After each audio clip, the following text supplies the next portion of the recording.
Alright, hey guys, this is Gene with Team Guardians of Cray, and I'm bringing you a deck profile on my Luard deck. I got first place at the recent Raleigh ARG, and I played Luard, and this is my deck profile. So my starter is Conrad.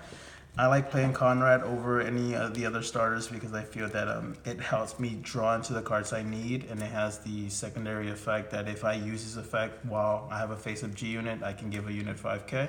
And it's really helpful, and like again, it helps me draw into what I need, and it helps fuel the drop zone for ritual. And for my grade 3s, I play 4 Luard. You have to play 4 Luard when you're playing Luard. Luard is amazing. It helps win games. Free striding. I heard free striding is really good. Free striding is amazing. For my other grade 3s, I play 2 Vortimer. I like Vortimer as a backup ride in case I don't get in to get Luard, because my deck does run the Diablo engine. So having Vortimer in the deck helps. He has a decent on-stride effect that activates when I stride a Diablo that lets me call 1 grade 1. And if I stride Spectral on top of it, I get to call 2, and they both gain 3k. His on-ride's pretty nice too, so he's a decent backup to Luard for now. My other grade 3s are 2 of the Witch. The Witch is good. It helps you abuse Belau Owl. I also like the fact that she's not GB restricted, so if you're going first and you ride your Luard, you can call her to rear guard, call 2 owls, and rush your opponent with owls. Owls are really good in this deck too. Owls are really good. It's Owls owl and abuse. Owls and angel abuse. All right, for my grade 2s, I'm playing 3 Morfessa. She's amazing. I just don't feel the need to play 4 of her. There are other grade 2s that I want to play in the deck, especially since the deck does run the Diablo engine. I need to make room for Hoel. But Morfessa is a great grade 2. I like the fact that as soon as I place her on the field, people try to get rid of her. So that kind of, if I'm in a tough spot, I like calling her out just as bait. So that way they don't attack my Vanguard and I don't have to take early damage, because people would do anything to get her off the board. And she's good. Hitting a constant 21k column with her is amazing. So she's a great card. It sucks in the domination matchup though, because she works when she gets dominated. All right, and I play 4 Hoel, which is the MVP grade 2 of the deck. He makes my Spectral turns really deadly if I can have him on the field when I use Luard's on stride. That's an automatic 6k to him and 6k to the Vanguard. He helps me counter charge and soul charge. That's one of the reasons I don't have problems with my soul and my counter blast in this deck, because he's in here, and so is the grade 1 that goes along with him. He wins me games. He's a great grade 2, and I like having the Diablo engine in the deck. I play 1 Nemain. Nemain is fantastic. She fixes hands. When I have a shitty hand, if I draw into her, she tends to fix everything. The ditch 1, draw 2 is amazing in this deck, and ditching a grade 1 or ditching a PG to activate her skill, drawing 2 and then having a PG already in the drop zone, so that way you get 2 when you ditch 1 for her, and then killing her with a PG skill, getting the PG back is a freaking ridiculous play, and it's. Have you ever had the Rider? Once or twice. It sucks, but it's worth having her in the deck. Okay. To be honest, for the ritual fuel, and then the last grade 2s are 2 Leofal? Something like that. Yeah, something like that. He's really good with Belau Owl. Sacking a Belau Owl off his effect is a draw 2 off a Soul Blast, and he gains 2k when he attacks and you're in Ritual. So he's a really good card. So he's good now. It is. He became good now. And in this deck, I don't have issues with the Soul like other Luard decks, since I'm playing the Diablo stuff. So I feel comfortable playing him. He's good at 2. If I see him, he's fantastic. I can also sack the grade 1 Diablo card, the Kaiden. Yep, that's it. I can sack Kaiden, and then Kaiden's effect procs gives my Vanguard 5k on hit, call a grade 1, so he's good to have in the deck. 4 SRS for the grade 1. Best perfect guard. The best perfect guard in the game, the original return to hand PG, and still the best. She is so free in the deck. kill Bilal to get her back, and you're drawing a card and getting a PG back. So she's fantastic. She is the best perfect guard in the game. Just so you know, the Hope Keeper Angel was the first perfect guard to go Oh, back. yeah, that's true. But it's brave, so we don't count that. Yeah, it's brave, and it's really bad because it's Counterblast 1 in a deck that needs Counterblast. Yeah. So, I mean, she's just the best. Yeah, she's just the best. Too good. She doesn't have to be the first. She's the best. For Abyssal Owls, I made this change right before the Raleigh ARG, and I'm glad I did. This helped me draw into Luard very frequently, or helped me get Luard. I was running 3 of it before, and I ended up cutting a grade 2. I was running the Painter Diablo grade 2. I cut that out and added one more of him, one more Abyssal Owl, and that really helped out in certain matchups where the only grade 3 I had in hand was the Witch. So drawing into him and then searching out a Luard from the top 7 saved me in a couple games. And the other grade 1s, Caden. I play 4 Caden. He's an amazing card. Combos very well with Hoel. When he gets sacrificed for the effects of one of my units, he gives my Vanguard 5k, and on hit I get to call a grade 1. And if I have Hoel on the field, the grade 1 that I call gains 5k. So he is fantastic. And with Hoel's effect, if I call him out, I'm also counter-charging and soul charging, and plus giving my Vanguard and Hoel 3k. This card's fantastic in the deck. And I love that I get to put it back when I activate Luard's Ritual skill. So he's recyclable in the deck. It's fantastic. I played 2 Swordbreakers. Swordbreaker's amazing. Soul Blast 1, draw 1. She wins games. And I played 1 Knives. I just played 1 of it. Luard is it's one of the few decks that you can play a lot of tech cards and get away with it. This, I guess, is my one-off tech card. If I draw into it, I'm okay with that. If it remains in the deck, I can call it out when I need it. If I draw into it and it ends up in the drop zone, I can put it back with Luard's effect. It's just there when I need it. And if I activate the effect and sack Bilal Owl, I get to draw 2 off 1 counterblast. So she's good. Always goes back to this card right here.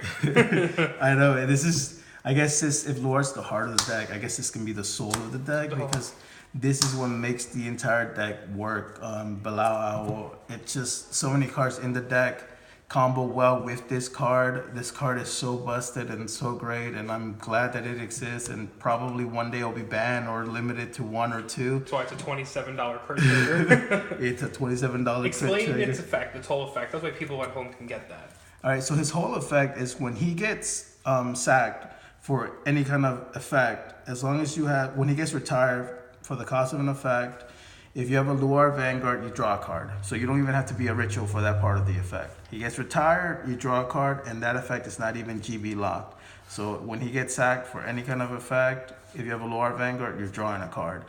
The second effect activates when he's in the drop zone. At the end of my turn, if he's in the drop zone and I'm at Ritual 3, I can return him to the bottom of the deck. What's so good about that effect is it's a recyclable crit, and it activates anytime I'm in Ritual 3 and he's in the drop zone and it's the end of my turn. So it doesn't have to be the turn that he gets sacrificed, retire for an effect, or that I guard with him.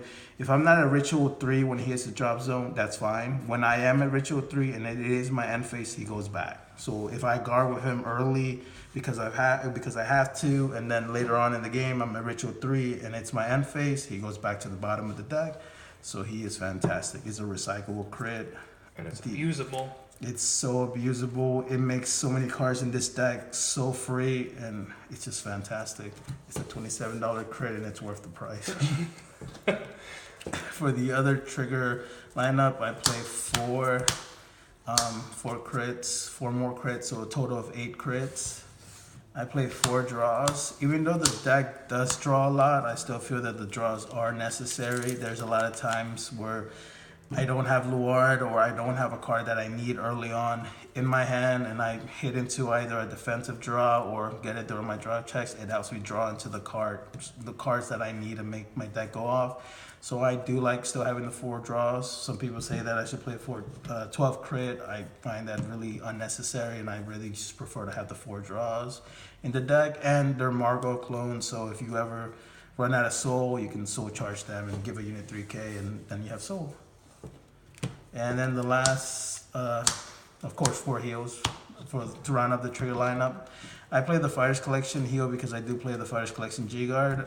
I rarely use the actual, well, actually the ditch a grade 1 or less to draw a card effect has helped me sometimes, so I do play her for that reason. And then if ever I have to G-Guard with the Fighters Collection heal, her effect activates, so she's not bad. I like having her in the deck, it helps. So that's it for the main deck, and now we'll go on to the G-Zone. I played 2 Eurogeyser Doom, and to go with him, 2 original Eurogeyser for the flip. Just got to show people real quick that this is the SGR, well, almost $200 Doomed. So this card has been around our shop. I originally bought it when it came out for like $20, ended up trading it. Then it got good, and I regretted trading it, and then I ended up getting it back. So it's been around our shop quite a while, quite a lot. So this card became really good with Bilal.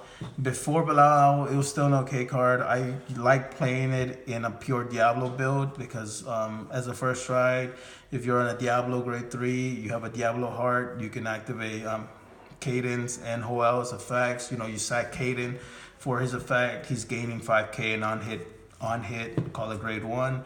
So in Diablo, I like playing it, but anything outside Diablo, I didn't really like the card. But with Bilal, he became fantastic because you're sacking units. If you sack a Bilal, you're drawing back a card off of it, and then Bilal was going back at the end of the turn. So this card is amazing. I ended up getting the second one right before the event. So before, I was only playing 2 and then 2 Eurogeysers. The way I have it right now, he's not going to gain the crit. I found that out. I honestly, I was under the impression that after you tried it, you only needed 2 face-up Eurogeysers, but you need 3 for him to get the crit. So the way my deck is right now, he's never getting the crit. I like having it in the deck. I like having the 2 off. I only stride it once during the entire ARG. I only had to stride it a second time during one matchup. He's a good card. It's good to have the second one just in case you ever need it, but I prefer to stride into other things that are in my G-Zone at the moment, but it helps having the second one. So for other strides, I played 2 Spectrals. Spectral is amazing. He makes my stride plays when Hoel's on the field are phenomenal. If I get a Hoel on the field when I stride this, he's swinging in for some crazy numbers. And if I sacrifice Cadence, he gets the on-hit pressure. So if any of the 2 attacks with him hit, I'm getting to call grade 1s off of it. And if I have Hoel on the field, those grade 1s are getting plus 5k. So it's amazing. He's a restander. He works, and he's fantastic. He's technically my second stride. Once I stride Eurogeyser Doom, I tend to go into Spectral for the rest of the game until my opponent's dead, or if I need to stride something else, I do. I play 3 Drag Driver. This card's really not that great. For the event, I ended up taking out my 2 Phantom Blaster Dragons, the Stride Phantom Blaster Diablo. I regretted it because I never really, I did it so I can add a third of this card in a GB8, and I never used it during the tournament, so it was something that I did regret because Phantom Spectre Diablo would have helped me out in a bunch of matchups. But I did play 3 for the event. I ended up cutting it back down to 2 afterwards. I only play this in case I end up having no field for whatever reason, so I can do what the anime does, stride this, call a grade 1, sack the grade 1, and call 2 with Luard skill. So you're telling me there's actually an anime character that actually does something good in the show for once? Yeah. Wow. That one I guess play. It's good for like the control matchup. Yeah, it's good for the control matchup. That's why I cut it back down to 2, but I'm going to keep it at 2 because this deck dies so hard if they get rid of my rear guards. I can't call anything off Luard's on stride. I'm not getting any, I'm not plussing in my turns if I'm not activating Luard's on stride. So striding into this, activating its effect, calling a grade 1, and then sacking it with Luard skilled, it's still worth having 2 of them in the deck, so you can do that. And then for my 1 of strides, I play 1 Carnivore, 1 Ogma, and 1 of the GB8. This card's really not that great. I've never used it. I ended up right after the event, I cut this in 1 Drag Driver. cut those out and put 2 Phantom Blaster Diablos back in because Diablo's still good. I mean, he gets G-guarded so easily nowadays, but he's still a good card to have overall, and this is really not that helpful in the deck. Agma helped me out a couple times during the event. I think I only destroyed it once, but it did help me win the game, so he's still decent to have, at least until Strider comes out. And Carnivore, I love Carnivore. He actually did help me win a couple games where I either ran out of counterblast, or if my opponent was trying not to give me too many counterblasts to work with, if I was at 1 damage and they had something that I needed to get rid of, I strode into this, and it's a really free card and it's amazing. So I do play the one of that. And for my G-Guards, 1 Dismal, 1 of the Fighters Collection G-Guard, and then 2 Plot Makers. Plot Maker's amazing. I mean, there's no need to explain him. He's one of the best G-Guards in the game. He's so free. The Fighters Collection G-Guard, it helps out every now and again. I was thinking about maybe cutting it out for another Plot Maker.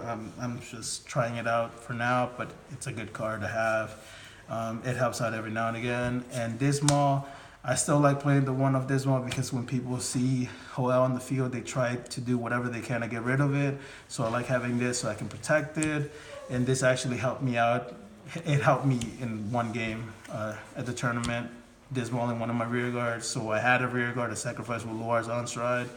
It helped. All right, and that is the Luard deck profile that took first place at the Raleigh ARG. Don't forget to like, subscribe. I already made a point of that in the video. Don't forget to like, subscribe, and follow us on Facebook at Team GOC Games. And we'll be right back there with some more deck profiles. Thanks for watching. Luard sleeves. Get Luard sleeves. Get Luard All sleeves. the Luard sleeves. All of the Luard sleeves. All right, peace out, guys. All right.